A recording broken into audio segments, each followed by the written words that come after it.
եթե ծնողները մեկը կամ երկուսը հիվանդ են շաքարախտով, ինչ սերունդ է սպասում նրանից, ցավոք սրտի սպասվում է, որ սերունդը կարող է լինի տուժած արդեն շաքարախտով ծնողներից, որովհետև եթե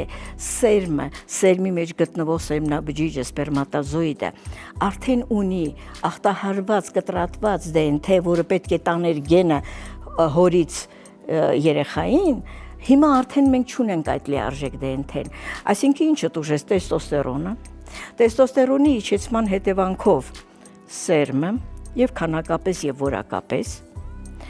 կենտրոնական ռեգուլյացիան խախտվեց, իսկ սեռական ցանկությունը կամ գրգիռները եւ այլն առաջին հերթին գալիս են ուղեղից,